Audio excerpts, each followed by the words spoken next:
Herr Präsident, bevor ich dem Publikum das Wort gebe, darf ich vielleicht noch eine Frage stellen zu Ihrem Verhältnis zu den USA. Sie haben im Wahlkampf schon gesagt, dass Seoul lernen muss, Washington auch mal Nein zu sagen. Sie haben jetzt in Ihrer Rede auch noch mal betont, dass Sie für Ihr Land eine Hauptrolle sehen in der Korea-Krise. Jetzt ist das mit dem Nein sagen ja immer so eine Sache, vor allem dann, wenn die Seite, der man Nein sagt, der wichtigste Garant für die eigene Sicherheit ist. Wie stellen Sie sich die Zukunft der Beziehung zwischen Ihrem Land und den USA vor? 대통령님 이제 청중에게 질문의 기회를 넘기기 전에 제가 한 가지 질문만 더 드리고 싶습니다. 그것은 바로 한국과 미국 간의 한미 관계에 관련된 질문인데요.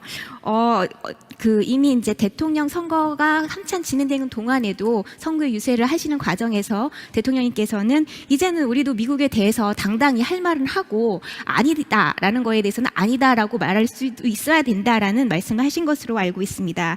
그리고 또 이 한반도 문제, 북한 문제에 있어서는 무엇보다 우리 당사자인 한국이 주도권을 갖는 것이 가장 중요하다라고 누차 강조하신 바가 있는데요.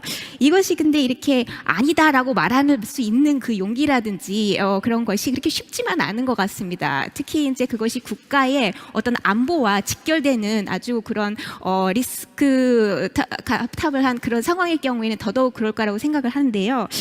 예, 질문을 드리겠습니다. 한국과 미국 간의 한미 관계 관련해서는 대통령께서 어떻게 보시고 계시는지요? 예, 저는 오늘 아침에 시진핑 주석과 개별 회담을 가졌습니다. 아직 중국과 한국 사이에 이 사드 문제를 둘러싸고는 서로 이견이 해소되지 않고 있습니다. 이 사드 문제의 해결을 위해서 보다 긴밀히 협의해 나갈 필요가 있습니다. 그러나 그 외의 문제에 대해서는 시진핑 주석과 저 사이에 아무런 이견이 없었습니다. 이번 미사일 발사에 대해서도 그에 대응하기 위해서 보다 강도 높은 제재와 압박이 필요하다고 시진핑 주석도 인정을 했습니다.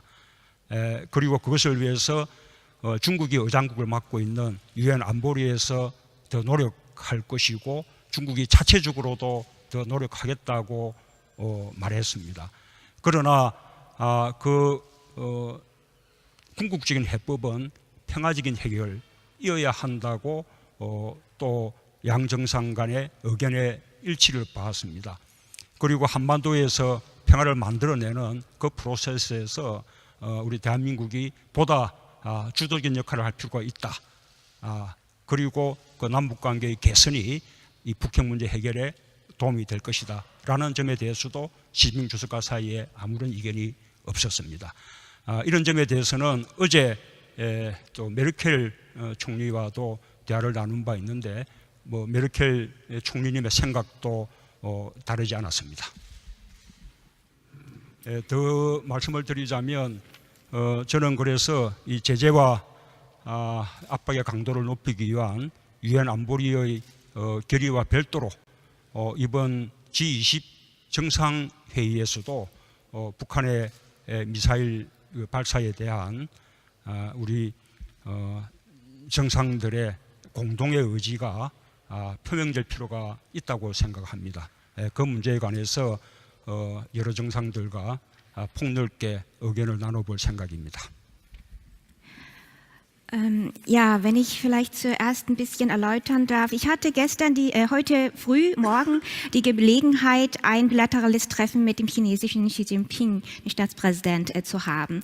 Während dieses Treffens konnten wir feststellen, dass zwischen unseren beiden Ländern zwar in der Frage bezüglich des Raketenabwehrschildsystems, den sogenannten SAD-System, einige unterschiedliche Meinungen immer noch vorherrschen, aber dass hinweg über diese Frage in allen anderen Punkten wir uns eigentlich in einer Meinung waren. Und besonders was auch die Nordkorea-Frage anbelangt, dass wir voll und ganz einer Meinung waren, dass es nun wirklich Zeit ist, größeren Druck auszuüben, härtere Sanktionen auch zu fordern, um Nordkorea zu bewegen. China hat dabei auch zugesagt, dass es im Rahmen des UNO-Sicherheitsrates, wo wo es gerade eine Präsidentschaft innehat, auch eine aktivere Rolle zu spielen und sich darum zu bemühen, für diese Frage sich aktiver einzusetzen. Und zwar nicht nur im Rahmen der UNO und im multilateralen Rahmen, sondern auch bilateral. Also es wäre auch bereit, selbstständig mehr aktiver zu werden in dieser Frage. Und wir waren aber auch uns einig, dass eigentliche grundsätzliche eine Lösung nur dadurch erzielt werden kann, wenn diese friedlich gemacht wird. Und dass in diesem sogenannten friedlichen Prozess die Eigeninitiative mehr an Südkorea, an die Republik Korea gehen sollte. Also dass Korea, wie ich schon einige Male unterstreicht habe, das Steuer eigentlich in dieser Frage selbst in die Hand nehmen sollte. Und wir waren uns auch darin einig, dass die Verbesserung der innerkoreanischen Beziehungen ganz bestimmt auch dazu führen wird, die nordkoreanische Nuklearfrage zu lösen oder wenigstens in die Richtung einer Lösung zu gehen. Ich hatte auch gestern dann die Gelegenheit gehabt, mit Bundeskanzlerin Frau Merkel ein bilaterales Gespräch zu führen. Und auch mit ihr konnte ich feststellen, dass sie auch in all diesen Fragen ganz mit mir einer Meinung war. Also wir werden sehen, in den nächsten Tagen wird in Hamburg die G20-Gipfeltreffen, wird sie dort stattfinden. Und ich denke, dass es besonders, wo viele Staats- und Regierungsoberhäupter teilnehmen an diesen großen Treffen, dass es sehr wichtig sein wird, da auch einen gemeinsamen Willen bezüglich der Nordkorea-Frage, eine gemeinsame Position auch öffentlich zu bekundschaften. 미국과의 관계도 마찬가지입니다. 이미 지난번 한미 정상회담 때 우리는 미국에 대해서 분명하게 우리의 입장을 밝혔습니다. 그래서 한반도의 문제와 북핵 문제의 해결이 평화적인 방법으로 이루어져야 된다는 사실과 그 과정을 우리 대한민국이 주도해 나가야 한다는 그런 입장을 그대로 공동성명에 반영시킬 수가 있었습니다. 한미 FTA와 또 주한미군의 방위비 분담에 대해서는 한미 간의 입장이 달랐지만 우리는 우리의 입장을 분명히 밝혔습니다.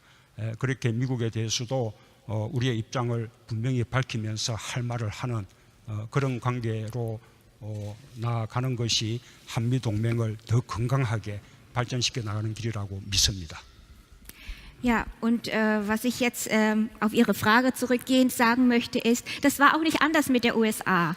Bei meinem letzten Besuch in Washington und während den Gipfeltreffen mit Präsident Trump konnte ich auch feststellen, dass eigentlich grundsätzlich auch von den USA keinerlei Einwendungen es gab, was es beanlangte, dass der Prozess bezüglich dieser nordkoreanischen Nuklearfrage die beste Lösung eine friedliche Weise sein wird. Also und in diesem Prozess, dass wir, Südkorea, das Steuer in der Hand haben sollte. In diesem Punkt waren wir einer Meinung, konnte ich feststellen, dass wir einer Meinung sind und wir haben auch diese Position, diese grundlegende Position, die wir allen bei Ländern, bei bilateralen Gesprächen vorgetragen haben, auch gegenüber USA genau klar und deutlich vorgetragen gehabt. Und wir waren zwar in anderen Fragen, wie zum Beispiel bezüglich Fragen der koreanisch-amerikanischen Freihandelsabkommen oder anderen gemeinsame Kostenübernahme bezüglich Sicherheitsausgaben, zwar nicht so einer Meinung, aber in diesen wesentlichen Punkten, die Sie jetzt gerade angesprochen haben bezüglich der nordkoreanischen Nuklearfrage, waren wir uns einer Meinung. Und ich denke, da habe ich mich wirklich klar und deutlich ausgedrückt und auch das gehalten, was ich gesagt habe, zu was ich Ja und Nein sage. 도움이 될 것이다 라는 점에 대해서도 시진핑 주석과 사이에 아무런 이견이 없었습니다. 이런 점에 대해서는 어제 또 메르켈 총리와도 대화를 나눈 바 있는데 뭐 메르켈 총리님의 생각도 다르지 않았습니다. 더 말씀을 드리자면 저는 그래서 이 제재와 압박의 강도를 높이기 위한 유엔 안보리의 결의와 별도로 이번 G20 정상회의에서도 북한의 미사일 발사에 대한 우리 정상들의 공동의 의지가 표명될 필요가 있다고 생각합니다.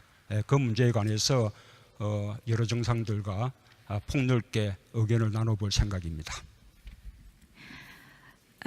Ja, wenn ich vielleicht zuerst ein bisschen erläutern darf. Ich hatte heute früh, morgen, die Gelegenheit, ein bilaterales Treffen mit dem chinesischen Xi Jinping, dem Staatspräsident, zu haben. Während dieses Treffens konnten wir feststellen, dass zwischen unseren beiden Ländern zwar in der Frage bezüglich des Raketenabwehrschildsystems, den sogenannten SAD-System, einige unterschiedliche Meinungen immer noch vorherrschen, aber dass hinweg über diese Frage in allen anderen Punkten wir uns eigentlich in einer Meinung waren. Und besonders was auch die Nordkorea-Frage anbelangt, dass wir voll 질문을 드리겠습니다. 한국과 미국 간의 한미 관계 관련해서는 대통령께서 어떻게 보시고 계시는지요?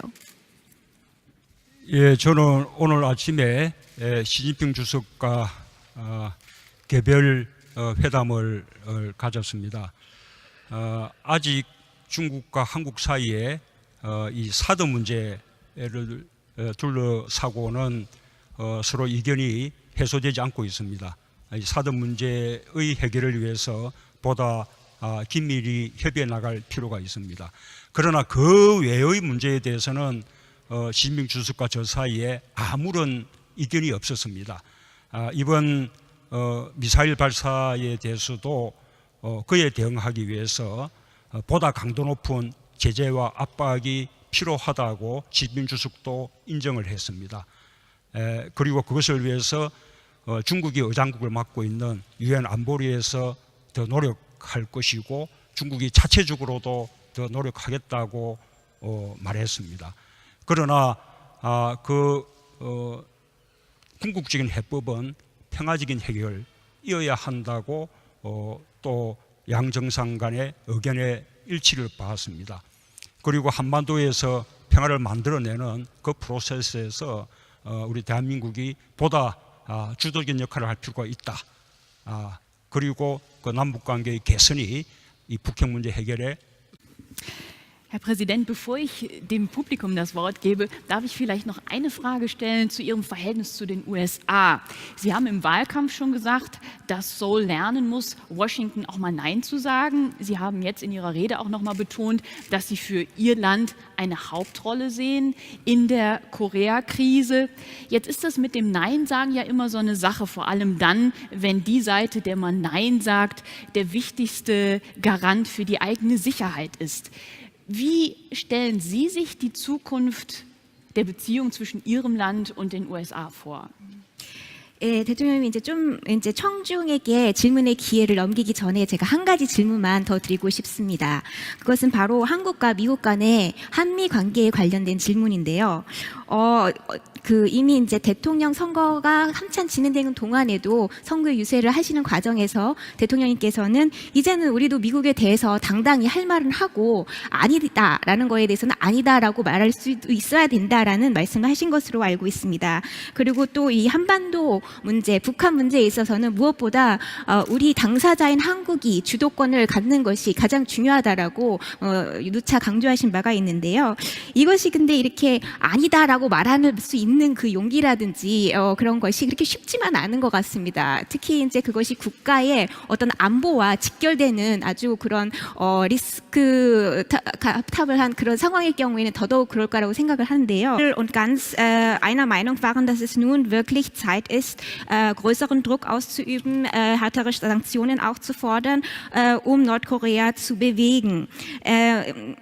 China hat dabei auch zugesagt, dass es im Rahmen des UNO-Sicherheitsrates, wo es gerade eine Präsidentschaft innehat, auch eine aktivere Rolle zu spielen und sich darum zu bemühen, für diese Frage sich aktiver einzusetzen. Und zwar nicht nur im Rahmen der UNO und im multilateralen Rahmen, sondern auch bilateral. Also es wäre auch bereit, selbstständig mehr aktiver zu werden in dieser Frage.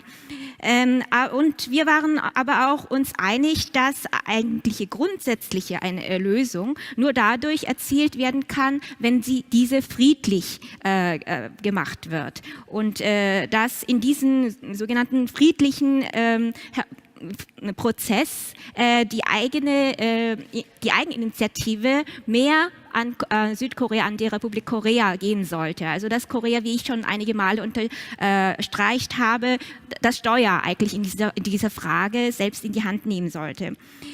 Und wir waren uns auch darin einig, dass die Verbesserung der innerkoreanischen Beziehungen ganz bestimmt auch dazu führen wird, die nordkoreanische Nuklearfrage zu lösen oder wenigstens in die Richtung einer Lösung zu gehen. Ich hatte auch gestern dann die Gelegenheit gehabt, mit Bundeskanzlerin Frau Merkel ein bilaterales Gespräch zu führen. Und auch mit ihr konnte ich feststellen, dass sie auch in all diesen Fragen ganz mit mir einer Meinung war. Also wir werden sehen, in den nächsten Tagen wird in Hamburg die G20-Gipfeltreffen, wird sie dort stattfinden. Und ich denke, dass es besonders, wo viele Staats- und Regierungsoberhäupter teilnehmen an diesen großen Treffen, dass es sehr wichtig sein wird, da auch einen gemeinsamen Willen bezüglich der Nordkorea-Frage, eine gemeinsame Position auch öffentlich zu bekundschaften. 그래서 미국과의 관계도 마찬가지입니다. 이미 지난번 한미 정상회담 때 우리는 미국에 대해서 분명하게 우리의 입장을 밝혔습니다. 그래서 한반도의 문제와 북핵 문제의 해결이 평화적인 방법으로 이루어져야 된다는 사실과 그 과정을 우리 대한민국이 주도해 나가야 한다는 그런 입장을 그대로 공동성명에 반영시킬 수가 있었습니다. 한미 FTA와 또 주한미군의 방위비 분담에 대해서는 한미 간의 입장이 달랐지만